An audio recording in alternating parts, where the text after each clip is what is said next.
Hello दोस्तों, अभी मैं हूँ थाईलैंड की कैपिटल बैंकॉक में। और आज हम एक बहुत ही ख़ास चीज़ विज़िट करने वाले हैं। ये है यहाँ का बहुत ही मशहूर वाट पो टेम्पल। तो आज उसे विज़िट करते हैं और मैं आपको दिखाता हूँ कि ये कितना ब्यूटीफुल है। तो अभी मैं जहाँ पे हूँ ये सामने आप देख पा रहे हैं, यहाँ से बिल्कुल वॉकिंग डिस्टेंस पर है। तो यहाँ से वॉक करके चलते हैं और इस मंदिर को विज़िट करते हैं। तो गाइज़, ये जो मंदिर है बिल्कुल ग्रैंड पैलेस के पास में है और यहाँ से बिल्कुल वॉकिंग डिस्टेंस पर है। तो पहले मैंने ग्रैंड पैलेस विज़िट किया था और अभी यहाँ पे मैं जा रहा हूँ वाट पो टेम्पल में।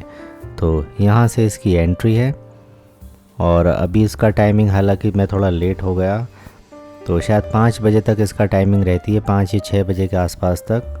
तो अभी 5 बजे हैं और अभी मुझे एंट्री मिल सकती है। तो हाँ, अभी यहाँ पर लाइन लगी हुई है। तो यहाँ से पहले टिकट लेना पड़ेगा और उसी के बाद यहाँ पे अंदर एंट्री हो पाएगी। तो ज़्यादा भीड़ नहीं है, यहाँ से टिकट मिल जाएगा और उसके बाद में फिर इस मंदिर को विज़िट करते हैं। और जो एंट्री टिकट है आई थिंक 200 थाई बात है यहाँ पे। तो 200 थाई बात पे करने हैं और उसके बाद में हमें एंट्री मिल जाएगी और उसके बाद इसे विज़िट करते हैं। ये बहुत ही ब्यूटीफुल यहाँ का टेम्पल है और ये काफ़ी मशहूर है और जो थाई लोग हैं उनमें इसकी काफ़ी मान्यता भी है। तो अगर कभी आप भी आएँ तो इस मंदिर को ज़रूर देखिए, क्योंकि जो इसका स्ट्रक्चर है बिल्कुल अलग तरीके का है। जब आप देखेंगे तो आपको बहुत ही अच्छा लगेगा। तो अभी यहाँ से इसका टिकट लेते हैं और उसके बाद में सीधा मंदिर की तरफ चलते हैं और उसे विज़िट करते हैं। तो यहाँ पे इंडियंस तो काफ़ी कम हैं, कम क्या मेरे को 1 या 2 ही दिखाई दिए हैं। ज़्यादातर यहाँ पर गोरे हैं और भीड़ ज़्यादा नहीं है। हालांकि पूरे थाईलैंड में ही अभी कोविड के बाद में तो बहुत ज़्यादा भीड़ नहीं है, बट यहाँ तो काफ़ी कम भीड़ है। हो सकता है कि शाम का टाइम है और इसके बंद होने का टाइम हो चुका है, इसलिए थोड़ी कम भीड़ है।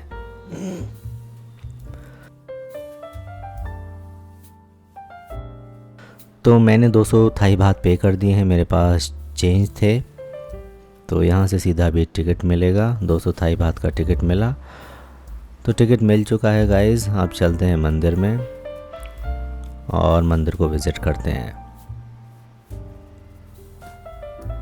तो जैसा आप देख पा रहे हैं थोड़ी सी भीड़ है यहाँ पे, लेकिन इतनी ज़्यादा भीड़ भी नहीं है और मास्क वगैरह भी ज़्यादा लोगों ने नहीं लगा रखा। अगर मैं स्पेशली बैंकॉक की बात करूँ, जो लोकल लोग हैं वो मास्क वगैरह लगाते हैं, बट जो टूरिस्ट वगैरह हैं वो बिल्कुल मास्क वगैरह यूज़ नहीं कर रहे। तो आप जैसा देख पा रहे हैं कितना ब्यूटीफुल है और बिल्कुल अलग तरीके का यहाँ पर जो इसका स्ट्रक्चर है वो है। एक चीज़ आप नोट करिए कि जो इसका बेस है नीचे से वो काफ़ी बड़ा है, मतलब वो काफ़ी ज़्यादा बड़ा है और ऊपर धीरे धीरे धीरे धीरे जैसे आप ऊपर जाएंगे वो छोटा होता चला जाता है और बिल्कुल एक जो शंख नुमा है उसकी तरह इसकी आकृति है। और जो बीच बीच में इसमें स्टोन्स वगैरह लगे हुए हैं जो बहुत ही ब्यूटीफुल हैं और ये जितने भी स्तूपा हैं वो बिल्कुल ऑलमोस्ट एक जैसे हैं। तो अगर आप दूर से देखेंगे तो आपको लगेगा कि इसमें बहुत सारी घंटियां जैसी कुछ हैं और ऊपर जाने के बाद तो बहुत ज़्यादा पतला हो जाता है। जो नीचे बेस है वो काफ़ी बड़ा है, जो इसका स्ट्रक्चर है वो काफ़ी बड़ा होता है, लेकिन वो धीरे धीरे स्लोली ऊपर जाकर बिल्कुल एक पॉइंट जैसा हो जाता है, जैसे कोई बिंदु है, बिंदु नुमा हो जाएगा।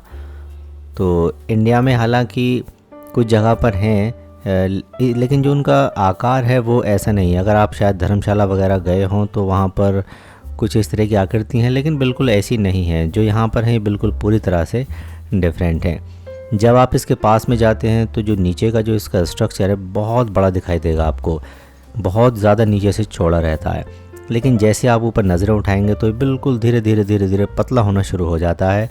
बिल्कुल एक शंख की तरह आपको ये नज़र आएगा और जितना ज़्यादा दूर से देखेंगे आपको ऊपर शायद बहुत एक बिंदु की तरह नज़र आएगा। और जो यहाँ का जो बाहर का स्ट्रक्चर है वो भी काफ़ी ब्यूटीफुल है और ये गोल्डन कलर में है। तो यहाँ पर गोल्डन कलर का काफ़ी इस्तेमाल होता है। हालांकि जो स्तूपा हैं वो गोल्डन कलर में नहीं है, इसमें शायद कोई स्टोन वगैरह लगे हुए हैं और ये काफ़ी पुराना है और इसमें जो यहाँ के लोग हैं वो काफ़ी, उनके बीच इसकी मान्यता भी है। तो यहाँ पे जैसा आप सामने देख पा रहे हैं तो गोल्डन कलर में है और बहुत ही ब्यूटीफुल लग रहा है। अगर यहाँ पर मैं भगवान बुद्ध की प्रतिमा की बात करूँ तो वो ज़्यादातर जो प्रतिमाएं हैं वो गोल्डन कलर में ही हैं और ज़्यादातर जितने भी टेम्पल्स हैं उनमें बहुत सारी बुद्ध की प्रतिमाएं हैं होती हैं यहाँ पर, जो मैंने देखा है। और 1-2 नहीं बल्कि 5 से 10 तक यहाँ पर प्रतिमाएं होती हैं, जिसमें भगवान बुद्ध अलग अलग मुद्राओं में होते हैं, कहीं पर बैठे हुए, कहीं पर लेटे हुए, कहीं पर आराम करते हुए, तो इस तरह की होती हैं। तो गाइस अभी शाम का लगभग 5:30 बजे हैं और ऑलमोस्ट यहाँ से आई थिंक लोग या तो कम आए हैं या जा चुके हैं, आई डोंट नो, लेकिन भीड़ बिल्कुल नहीं है। और मंदिर काफ़ी अच्छा है, बहुत ही ब्यूटीफुल है, एक अलग तरीके की शांति है। एक चीज़ मैंने नोट की है, जब भी किसी बौद्ध टेम्पल में जाते हैं वहाँ पे एक अलग तरीके का एहसास होता है, एक अलग तरीके की शांति का अनुभव होता है। बिल्कुल बहुत ही ज़्यादा पीसफुल है, बहुत साफ़ सुथरा, सफाई और बिल्कुल भी भीड़ नहीं है, काफ़ी अच्छा माहौल है यहाँ पे, काफ़ी बिल्कुल आपको यहाँ पे पीसफुल लगेगा। कभी अगर आने का आपका प्लान बने तो ज़रूर विज़िट कीजिए।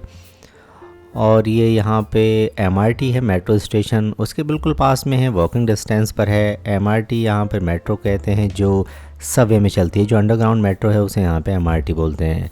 तो वहाँ से वॉकिंग डिस्टेंस पर है, आसानी से वॉक करके आ सकते हैं। और इसी के पास में एक दूसरा ग्रैंड पैलेस है जिसके बारे में शायद आपने सुना भी होगा, वो भी काफ़ी मशहूर है।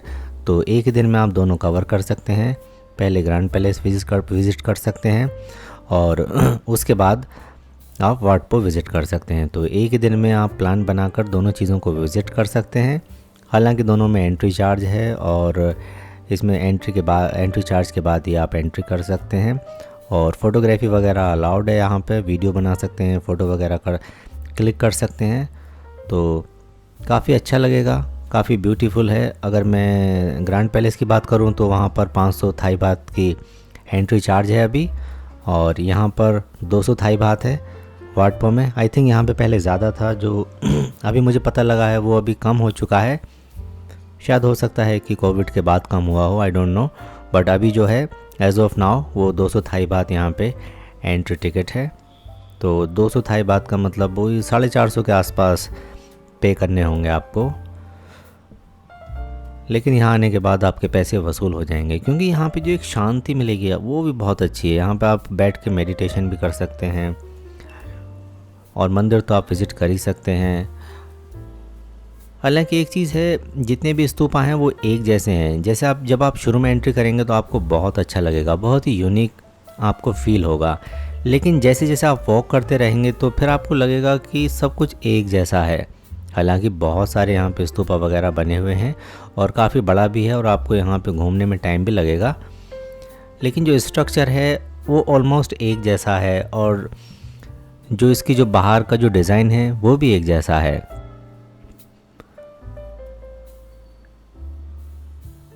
लेकिन ये थाईलैंड की पहचान है और अगर यहाँ आते हैं तो इसे विज़िट करना तो एक बार बनता है। तो गाइस बाकी चीज़ें तो हम देखते ही हैं, नाइट लाइफ हो या बाकी चीज़ें हों, बट कुछ ऐसी चीज़ें भी हमें ज़रूर विज़िट करनी चाहिए अगर हम किसी दूसरी कंट्री में जाते हैं जो वहाँ पर ऐतिहासिक हों या फिर उनका बहुत ज़्यादा महत्व हो, या फिर जो वहाँ के हिस्टोरिकल प्लेसेस हों या फिर वर्शिप से रिलेटेड कोई भी प्लेसेस हों। और थाईलैंड में तो हम सब जानते हैं कि यहाँ पर के जो लोग हैं वो बौद्ध धर्म को प्रैक्टिस करते हैं, तो बौद्ध रिलीजन से रिलेटेड जो है बहुत सारी चीज़ें देखने को मिलती हैं। और एज़ वी नो कि जो बौद्ध धर्म है वो इंडिया से ही निकला हुआ है, तो आप बहुत सारी चीज़ों को कोरिलेट भी यहाँ पे कर पाएंगे अगर आप आते हैं तो, क्योंकि कोई ऐसा रिलीजन आपको नहीं लगेगा जिसके बारे में आप ना जानते हो, क्योंकि भगवान बुद्ध के बारे में हम बचपन से सुनते आए हैं और ये इंडिया से निकला हुआ ही एक ऐसा रिलीजन है जो इंडिया से निकला और आसपास के पूरी एशियन कंट्रीज़ में फैल गया और आज एक बहुत बड़ा रिलीजन बन चुका है। चाहे आप थाईलैंड की बात करें या फिर आप भूटान की बात करें या फिर आप दूसरी कंट्रीज़ की बात करें, तो जो बौद्ध रिलीजन है वो बहुत तेज़ी से बढ़ता हुआ एक रिलीजन है।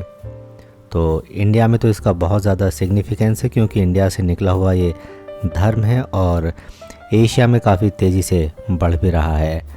और इस धर्म को मानने वाले लोग काफ़ी पीसफुल प्रवृत्ति के होते हैं। तो गाइज़ फ़िलहाल इस वीडियो में इतना ही। वीडियो आपने देखा उसके लिए आपका शुक्रिया। वीडियो पसंद आया हो तो लाइक कीजिए, चैनल को सब्सक्राइब।